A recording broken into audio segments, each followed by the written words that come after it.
மகாராஜ பெற்ற புது ரோஜா எலிசபெத் ராணியின் பேத்தியே.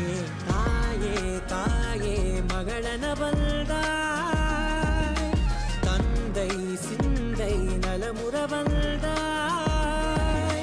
நீயே லோகம் என்று ஆனாய் பெண்ணே, என்னை ஆளும் தெய்வம் நீதான் கண்ணே. பெற்றது நானா இல்லை உன் மகனே நானம்மா. தாயே தாயே மகளன வந்தாய், தந்தை சிந்தை நலமுற வந்தாய்.